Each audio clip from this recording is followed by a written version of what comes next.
بزرگ تھے وہ فرمایا کرتے تھے کہ بیٹا جب تم اس دنیا میں آئے تھے نا، جب تم پیدا ہوئے تھے تو تم رو رہے تھے اور دنیا ہنس رہی تھی۔ بچہ جب پیدا ہوتا ہے تو روتا ہوا پیدا ہوتا ہے۔ اگر بچہ روئے نا پیدا ہوتے وقت تو گھر میں، خاندان میں، فیملی میں مایوسی پھیل جاتی ہے، لوگ سمجھنے لگ جاتے ہیں کہ شاید بچہ مردہ پیدا ہوا ہے۔ اس لیے پیدائش کے وقت بچے کا رونا یہ بہت ضروری ہوتا ہے۔ تو عام طور پہ بچے جب پیدا ہوتے ہیں تو روتے ہی، زمین پہ گرتے ہی وہ چیخ مارتے ہیں، رونے لگتے ہیں، اور جب وہ روتے ہیں تو لوگوں میں خوشی پھیل جاتی ہے کہ الحمدللہ زندہ سلامت بچہ پیدا ہوا ہے،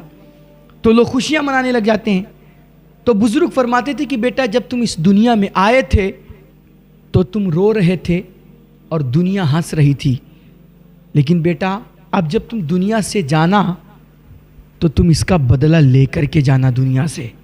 ایسا نہ ہو کہ تم روتے ہوئے آئے تھے اور روتے ہوئے چلے جاؤ۔ بیٹا اس دنیا میں آئے ہو تو اپنے آپ کو اتنا کامیاب بناؤ، اتنا اپنے آپ کو آگے لے کر کے جاؤ، علم حاصل کر کے، پیسہ کما کر کے، بزنس کر کے، اور اپنی زندگی کو قیمتی بنا کر کے، لوگوں کا سہارا بن کر کے، لوگوں کی مدد کر کے، انسانیت کو فائدہ پہنچا کر کے، اپنی خاندان، رشتہ دار، بھائی بہن، دوست احباب کی سیوا کر کے تم اپنے آپ کو اتنا انمول بنا لو، اتنا قیمتی بنا لو، اور اپنی زندگی کو اتنا نفع بخش بنا لو بیٹا کہ جب تم اس دنیا سے جاؤ تو تم ہنس رہے ہو اور لوگ تمہاری میت پہ آنسو بہا رہے ہوں۔ بیٹا اللہ نے تمہیں اس دنیا میں بھیجا ہے، تمہیں ایک موقع دیا ہے اللہ رب العزت نے اپنی اس کائنات میں رنگ بھرنے کا، اپنی ایک چھاپ چھوڑنے کا، اور اپنی اس دنیا میں ایک پہچان بنانے کا۔ گمنامی کی موت مت مرنا میرے بھائی، دنیا میں آئے ہو نا تو اپنی اس کائنات میں ایک چھاپ چھوڑ کر کے جاؤ، دنیا میں اپنی پہچان بنا کر کے جاؤ، اور وہ کام کر کے جاؤ نا کہ لوگ تمہیں یوٹیوب اور گوگل پہ سرچ کریں، علاقے تمہارے نام سے جانے جائیں، اتنا کامیاب بناؤ اپنے آپ کو۔ دیکھو اللہ کتنا عظیم ہماری اس دنیا میں ہمارے بھیجنے کا کتنا عظیم مقصد بیان فرما رہا ہے۔ اللہ فرماتا ہے تبارک الذی بیدہ الملک وہو علی کل شیء قدیر الذی خلق الموت والحیات لیبلوکم ایکم احسن عملا۔ اللہ نے ہمیں آپ کو یہ زندگی انسٹاگرام اور فیس بک پہ بیٹھ کر کے ریل بنانے یا ریل دیکھنے کے لیے نہیں دی ہے، بلکہ اللہ فرما رہا ہے کہ ہم نے تمہیں یہ زندگی اس لیے عطا کی ہے، اور ہم نے تمہیں دنیا کے میدان میں اس لیے اتارا ہے تاکہ دیکھیں تم میں سب سے اچھا پرفارمنس کون کرتا ہے، تم میں سب سے بہتر کامیاب زندگی گزار کر کے اس دنیا سے کون جاتا ہے، کون سب سے آگے بڑھتا ہے، اور کون میرے بندوں کی سب سے زیادہ سیوا کرتا ہے، اپنی زندگی کو نفع بخش بناتا ہے، کون اس دنیا پہ میری کائنات میں اپنی زندگی کو گلا کر کے، محنتیں کر کے، خون پسینہ بہا کر کے اور جد و جہد کر کے میری اس کائنات میں انرجی بھر کے اور رنگ بھر کر کے دنیا سے رخصت ہوتا ہے۔ اس لیے میرے بھائی ہم یہ اپنے وقت کو یار ادھر ادھر کیوں ضائع کر رہے ہیں؟ سوشل میڈیا پہ بیٹھ کر کے فالتو لائک کمنٹ کر رہے ہیں، بس اسکیپ کرتے جا رہے ہیں، آگے بڑھاتے جا رہے ہیں بے مقصد، کوئی وجہ نہیں ہے یار۔ کہتے ہیں ہم سمجھاتے اپنے نوجوانوں کو کہ میرے بھائی یہ سب کیوں کرتے ہو؟ کہتے ہیں ایسا سب کرتے ہیں۔ میرے بھائی تم سب نہیں ہو، تم سب نہیں ہو یار، تمہارا اسٹیٹس کچھ اور ہے، تمہارا مقام کچھ اور ہے۔ اور آج یہ جو کچھ ہو رہا ہے، کسی نے کہا تھا کہ حضرت آپ قوم کو جگائیے، ہم نے کہا میرے بھائی کس قوم کو جگانے کی بات کر رہے ہیں، اور کس نوجوان کو آمادہ کرنے کی، اکسانے اور جو ہے موٹیویٹ کرنے کی بات کر رہے ہیں؟ ارے جن کو فلسطین کے بچوں کی چیخیں نہ جگا سکیں، اور خود ہمارے ملک میں یہ آئے دن کے فتنے، آئے دن کے جو ہے یہ معاملات، یہ حادثات، مسجد مدرسوں کو تمہارے توڑا جا رہا ہے، تمہارے بچوں کی موب لنچنگ ہو رہی ہے، تمہارے گھروں کو بلڈوز کیا جا رہا ہے، اور اس طرح خطرات ہمارے سروں پہ منڈلا رہے ہیں۔ اگر یہ سارے معاملات ہمیں آپ کو جگا نہ سکیں تو کسی مولوی کی تقریر تمہیں کیا جگائے گی؟ کس طرح تم جاگو گے یار؟ میرے بھائی آپ عام نہیں ہو، آپ کے لیے جو خطرات بنے ہوئے ہیں مستقبل کا کچھ پتہ نہیں ہے۔ میں یہ نہیں آپ کو ڈرا نہیں رہا ہوں، اللہ بہتر حالات بنانے والا ہے، لیکن جو اس وقت کی سچویشن ہے، اگر اس سچویشن میں ہماری آپ کی آنکھ نہیں کھلی اور ہم غفلت سے نہیں جاگے تو اللہ کی قسم پھر ہم کبھی جاگ نہیں پائیں گے۔ اس لیے اٹھو یار، اٹھو اور اسٹرگل کرو، محنتیں کرو، جد و جہد کرو۔ اور یہ آج کی جو دکھی انسانیت ہے نا یار، اس دکھی انسانیت کا سہارا بنو۔ آج کیسی کیسی پریشانیاں ہیں، مہنگائی ہے، طرح طرح کی آفتیں ہیں، دقتیں ہیں، اور بالخصوص ہمارا آپ کا جو سماج ہے یہ کہاں کس ڈگر پہ جا کر کے کھڑا ہوا ہے۔ میرے بھائیوں، آج بہت ضرورت ہے اس سماج کو، ہماری قوم کو، آپ جیسے نوجوانوں کی۔ خدا را اللہ کے بندوں پہ رحم کیجئے، ان کو سہارا دیجئے، ان کے لیے آسانیاں پیدا کیجئے، اپنے سماج کو ہر ایک میدان میں اچھا پرفارمنس کر کے، بزنس ہو، سیاست ہو، علم ہو، ایجوکیشن ہو، کسی بھی میدان ہو، کوئی بھی میدان ہو، ہر میدان میں بہتر سے بہتر پرفارمنس کر کے اپنی سماج کا نام روشن کیجئے۔ خدا را اپنے وقت کی قدر کیجئے۔ اور یہ بہت بڑی عبادت ہے میرے بھائیوں، یاد رکھو۔ عبادت اور دین کی خدمت صرف یہ نہیں ہے کہ کوئی مسجد کے کونے میں چلا کاٹ لے، مصلی پہ کھڑے ہو کر کے نماز پڑھا دے، یا کسی خانقاہ اور مدرسے میں بیٹھ کر کے قال اللہ و قال رسول کا درس دے دے۔ صرف دین کی خدمت یہ نہیں ہے، بلکہ میں کہتا ہوں آج کے اس دور میں سب سے بڑی دین کی خدمت، اللہ کے بندوں کی مدد یہ ہے کہ جب آج ہمارے سماج کے سامنے اتنے بڑے بڑے چیلنجز ہیں، اور جب ہماری قوم آج دوسروں کا منہ دیکھ رہی ہے اور غربت اور افلاس کی سطح سے گر کر کے وہ زندگی گزارنے پہ مجبور ہے، ایسے وقت میں سب سے بڑی عبادت اور انسانیت کی سب سے بڑی سیوا یہ ہے کہ نوجوان محنتیں کر کے، خون پسینہ بہا کر کے، جد و جہد کر کے وہ زیادہ سے زیادہ پیسے کمائے، حلال کمائیاں حاصل کرے، اور اپنے بچوں کو بھی وہ حلال کمائی کھلائے، باقی بچے جو پیسے ہیں وہ اللہ کے غریب بندوں پہ خرچ کرے۔ یہ سب سے بڑی عبادت ہے۔ ایک روایت ہے کہ ایک مرتبہ اللہ کے نبی علیہ الصلوۃ والتسلیم کے سامنے سے ایک نوجوان کا گزر ہوا، اور وہ نوجوان، اس کے اندر بڑی انرجی تھی اور بڑی چستی وہ دکھا رہا تھا، اور بڑی محنتیں کر رہا تھا، پسینہ بہا رہا تھا، ادھر ادھر بھاگ دوڑ کر رہا تھا۔ تو صحابہ کرام نے جب اس نوجوان کو دیکھا تو انہوں نے اللہ کے نبی علیہ الصلوۃ والتسلیم کی بارگاہ میں عرض کیا کہ یا رسول اللہ، کتنا اچھا ہوتا کہ اس نوجوان کی یہ جو چستی ہے نا یہ اللہ کی راہ میں ہوتی، اور یہ جو جد و جہد کر رہا ہے، محنتیں کر رہا ہے، یہ اللہ کی راہ میں محنتیں کرتا۔ تو میرے نبی علیہ الصلوۃ والتسلیم نے فرمایا کہ صحابہ، تم کیا سمجھتے ہو کہ یہ صرف عبادتیں کرنا، مسجد میں جا کر کے اللہ اللہ کرنا، قرآن کی تلاوت کرنا، یا راتوں رات نفل پڑھنا، یا پھر جماعت میں جا کر کے، تبلیغ میں جا کر کے ادھر ادھر گلی محلے شہر کا چکر کاٹنا، یہی اللہ کی راہ میں محنت ہے اور یہی اللہ کی راہ میں چستی دکھانا ہے؟ میرے نبی نے فرمایا ہو سکتا ہے اس کے گھر میں چھوٹے چھوٹے بچے ہوں۔ حضور نے فرمایا اگر یہ اپنے چھوٹے بچوں کے لیے محنتیں کر رہا ہے، چستی دکھا رہا ہے، تو اس کی یہ چستی بھی اللہ کی راہ میں ہے۔ فرمایا ہو سکتا ہے اس کے گھر میں بوڑھے ماں باپ ہوں، اگر یہ اپنے ماں باپ کی خدمت کرنے کے لیے اور ماں باپ کے دوا علاج پانے کے لیے یہ محنتیں کر رہا ہے، پسینہ بہا رہا ہے، تو اس نوجوان کا یہ پسینہ بہانا اور اس کی یہ چستی یہ بھی اللہ کی راہ میں ہے۔ ہاں، اگر وہ فخر کے لیے، گھمنڈ کے لیے اور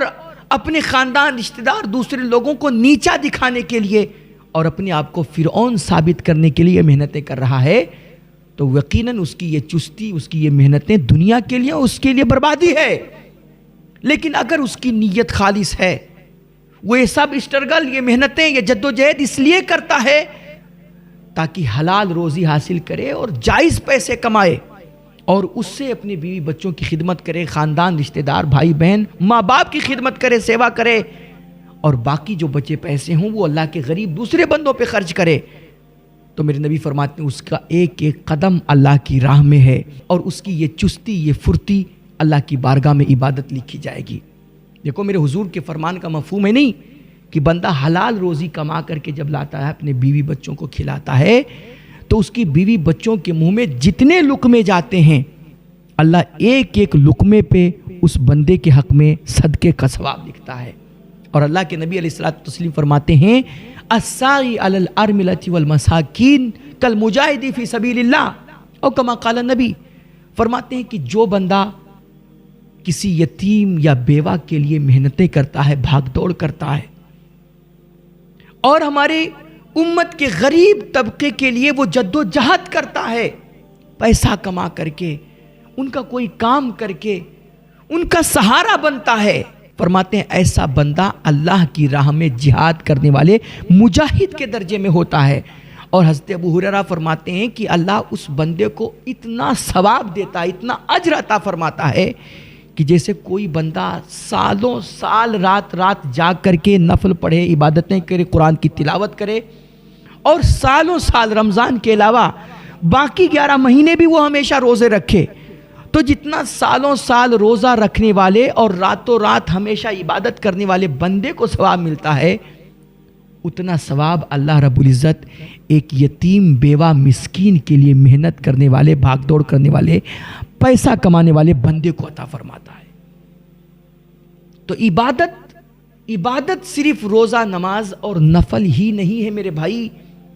قال اللہ قال رسول کی تعلیم دینا، واعظ کرنا، نصیحت کرنا، تقریر کرنا، مسجد میں نماز پڑھانا، صرف یہی عبادت نہیں ہے،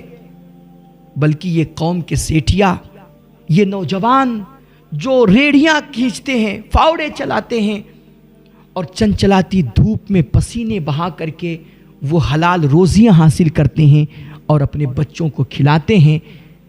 وہ بھی بہت بڑے عبادت گزار ہیں، دیندار ہیں، اور بلکہ میں کہہ رہا ہوں وہ ولی ہے وقت کے. اگر وہ جھوٹ بول کر کے دھندا نہیں کرتے ہیں، اگر وہ بے ایمانی کر کے دھندا نہیں کرتے ہیں، اگر وہ کسی کو دھوکہ نہیں دیتے ہیں، ایمانداری کے ساتھ جو پیسے کمانے والے لوگ ہیں، ایک آٹو چلانے والا بندہ بھی اگر وہ جھوٹ نہیں بول رہا ہے، بے ایمانی سے بچ رہا ہے، دھوکہ دڑی سے بچ رہا ہے، اور 5 وقتہ نمازوں کی وہ پابندی کرتا ہے، تو وہ اس وقت کا میں سمجھتا ہوں سب سے بڑا ولی ہے. جی ہاں، دیکھیے میرے نبی علیہ الصلوۃ والتسلیم نے کتنا بڑا مقام دیا ہے، کتنی بڑی عظمت بیان فرمائی ہے ایسے لوگوں کی. میرے حضور فرماتے ہیں کہ جو بندہ جھوٹ سے بچتا ہے اور ایمانداری کے ساتھ بزنس کرتا ہے، کاروبار کرتا ہے، حلال روزیاں جو کمانے والے لوگ ہیں، میرے حضور فرماتے ہیں کہ کل قیامت کے دن اللہ ایسے لوگوں کو نبیوں، صدیقین اور شہداء کے ساتھ جنت میں جگہ عطا فرمائے گا. اتنا اونچا مقام. حلال روزی کمائیں تو اللہ نبیوں اور صدیقین کے ساتھ آپ کو جنت میں جگہ عطا فرمائے. یہاں ہم دعائیں مصلی پہ بیٹھ کر کے مانگتے مانگتے تھکتے جا رہے ہیں، کیا پتہ ہماری دعائیں قبول ہوں یا نہ ہوں، لیکن اللہ کے نبی گارنٹی دے کر کے فرما رہے ہیں کہ جو ایمانداری کے ساتھ کاروبار کرے گا، پیسہ کمائے گا، حلال روزی کمائے گا، اللہ اس کو میں محمد کہتا ہوں کل قیامت کے دن نبیوں اور صدیقین اور شہداء کے ساتھ جنت میں جگہ عطا فرمائے گا. اس لیے اپنے آپ کو کسی سے کمتر مت سمجھیے. اور میں سمجھتا ہوں آج جو پوری دنیا میں اسلام کا پرچم لہرا رہا ہے، اس میں بڑا رول اسلام کے ایماندار تاجروں کا ہے، بہت بڑا کردار ہے ان کا. یہ ہماری آپ کی تقریروں سے، علماء کے خطابات سے، واعظ و نصیحت سے، درس و تدریس سے یہ دین صرف نہیں پھیلا ہے، ان کی خدمتیں یقیناً ہیں، ان کا اعتراف ہے، لیکن دنیا کے چپے چپے میں جو اسلام پہنچا اس میں بہت بڑا کردار مسلمان ایماندار تاجروں کا ہے. اس لیے آپ ایماندار تاجر بنیے، بزنس کیجئے اور خوب آگے بڑھیے اور خوب پیسہ کمائیے. میں کہتا ہوں اتنی ترقی کیجئے اور اتنی دولت جمع کیجئے نا کہ ساری دنیا سمیٹ کر کے اپنے قدموں میں رکھ لیجئے. اسلام آپ کو اس سے بالکل منع نہیں کرتا ہے، بالکل منع نہیں کرتا ہے. بہت سارے لوگ کہتے ہیں لو پیسے کی بات آ گئی، دولت، پیسہ، یہ تو سب دنیا ہے. میرے بھائی، بندے مومن کے لیے کچھ بھی دنیا نہیں ہوتا ہے، یہ یاد رکھیے گا. بندے مومن کی حتیٰ کی دنیا بھی نا اس کے لیے دین ہوا کرتی ہے، آخرت سنوارنے کے لیے ہوا کرتی ہے. بندے مومن کا کچھ بھی دنیا نہیں ہوتا ہے، کیونکہ دین اور دنیا جو بنتی ہے نا، یہ ہماری آپ کی نیتوں سے بنتی ہے. یہ نیت اگر خالص ہے، یہ نیت اگر پاک ہے، تو یار ہمارے بنگلے، گاڑیاں اور ہمارے یہ پیسے، دولت، سونا چاندی سب خالص دین ہے۔ اور اگر ہماری نیتوں میں کھوٹ ہے تو ہمارے یہ جبے، ہماری یہ تقریریں اور ہمارا یہ قال اللہ و قال رسول بھی بدترین دنیا ہے۔ دین اور دنیا نیت سے بنتی ہے۔ انما الاعمال بالنیات، اللہ کے نبی نے فرمایا کہ تمام اعمال کا دار و بدار نیتوں پر ہوتا ہے۔ اس لیے یہ مت کہیے کہ پیسہ کمانا دنیا ہو گیا، نہیں بھائی، پیسہ تو اللہ رب العزت نے اس کو حلال کمائیوں کو فضل الہی قرآن کہہ رہا ہے، یہ اللہ کا فضل ہے۔ اس لیے پیسہ جم کر کے کمائیے، خوب کمائیے، اور دنیا میں اتنے آگے بڑھیے، میں کہتا ہوں آسمان چھوئیے، ہواؤں میں اڑیے، سمندر کی تہ میں اتریے، اسلام آپ کو بھرپور چھوٹ دیتا ہے۔ ہاں بس آپ کی نیت خالص ہونی چاہیے، غرور نہیں، گھمنڈ نہیں، بے ایمانی نہیں، چیٹنگ بازی نہیں، اور نمازوں سے غفلت نہیں، دین سے بیزاری نہیں۔ باقی آپ جائیے دنیا میں جہاں تک جا سکتے ہیں، ساری کائنات کو پیچھے چھوڑ دیجئے، شریعت کی طرف سے آپ پر کوئی قدغن نہیں ہے۔ اس لیے میرے بھائی، اللہ رب العزت نے ہمیں اس دنیا میں جو بھیجا ہے وہ محنتیں کرنے کے لیے، بہترین پرفارمنس کے لیے، اچھے اعمال کے لیے، اور اس دنیا میں